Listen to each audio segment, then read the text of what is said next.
പാലക്കാട് കാട്ടാന ആക്രമണത്തിൽ മാധ്യമപ്രവർത്തകൻ മരിച്ചു. Mathrubhumi news Palakkad cameraman AV മുകേഷാണ് മരിച്ചത്.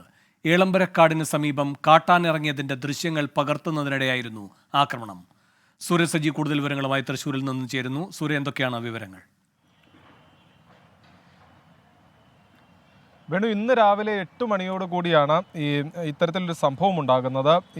മുകേഷും അതുപോലെ തന്നെ സഹപ്രവർത്തകരായിട്ടുള്ള 3 പേരടങ്ങുന്ന സംഘമാണ് ഇത്തരത്തിൽ ഈ മേഖലയിൽ കാട്ടാന ഇറങ്ങിയതിൻ്റെ ദൃശ്യങ്ങൾ പകർത്തുന്നതിന് വേണ്ടി എത്തുന്നത്. ആ സമയത്ത് ഒരു കാട്ടാനക്കൂട്ടം പുഴ മുറിച്ചു കടന്നു വരികയായിരുന്നു. അതിനിടയിലാണ് ഈ കാട്ടാനക്കൂട്ടത്തിൽ നിന്ന് ഒരു ആന ഇവർക്ക് നേരെ പാഞ്ഞെടുക്കുന്നത്. ഈ സമയം 3 പേരും ചിതറി ഓടുകയായിരുന്നു. പക്ഷേ ഈ മുകേഷ് മാത്രം ഈ ഓട്ടത്തിനിടയിൽ താഴെ വീഴുന്നു. ആ സമയത്ത് ഈ കാട്ടാന വന്ന് മുകേഷിനെ ചവിട്ടുകയായിരുന്നു എന്നുള്ളതാണ് നമുക്ക് മനസ്സിലാക്കാൻ കഴിയുന്നത്. ഇദ്ദേഹത്തിൻ്റെ ഈ ഇടുപ്പലിനായിരുന്നു പരിക്കേൽക്കുന്നത്. പിന്നീട് പാലക്കാട് ജില്ലാ ആശുപത്രിയിൽ എത്തിച്ചിരുന്നെങ്കിലും അതിനോടകം തന്നെ മരണം സംഭവിച്ചിരുന്നു എന്നുള്ളതാണ് പറയുന്നത്. ഈ മേഖലയിൽ കാട്ടാന ഇറങ്ങി എന്നതിൻ്റെ വിവരത്തിൻ്റെ അടിസ്ഥാനത്തിലായിരുന്നു ഇവർ ഈ പാലക്കാട് ഈ മേഖലയിൽ മലമ്പുഴയിലേക്ക് അവർ എത്തുന്നത്, ദൃശ്യങ്ങൾ പകർത്താൻ ശ്രമിക്കുന്നത്. അതിനിടയിലാണ് ഈ കാട്ടാനക്കൂട്ടത്തിൻ്റെ ആക്രമണം ഉണ്ടാകുന്നത്. എന്തായാലും ആ സമയം തന്നെ, ആക്രമണം ഉണ്ടായ സമയം തന്നെ പാലക്കാട് ജില്ലാ ആശുപത്രിയിൽ എത്തിച്ചെങ്കിൽ പോലും ജീവൻ രക്ഷിക്കാനായിട്ടില്ല. ഇദ്ദേഹം മലപ്പുറം സ്വദേശിയാണ്. ഏറെക്കാലമായി 1 വർഷത്തോളമായി ഈ പാലക്കാട് ബ്യൂറോയിലായിരുന്നു ജോലി ചെയ്ത് വന്നിരുന്നത്. ഏറെക്കാലം ഡൽഹിയിലും ജോലി ചെയ്തിട്ടുണ്ട്. എന്തായാലും മലപ്പുറം സ്വദേശിയാണ്. മൃതദേഹം നിലവിൽ ഈ പാലക്കാട് ജില്ലാ ആശുപത്രിയിലാണ് സൂക്ഷിച്ചിട്ടുള്ളത്.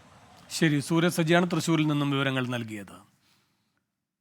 ലോകത്തെവിടെയായാലും ഏത് സമയത്തും 24 വാർത്തകളും ഓഗ്മെന്റഡ് റിയാലിറ്റി പാക്കേജുകളും എക്സ്പ്ലെയിനറുകളും വിശദമായി കാണാൻ ഞങ്ങളുടെ YouTube ചാനൽ നിങ്ങൾക്ക് സബ്സ്ക്രൈബ് ചെയ്യാം.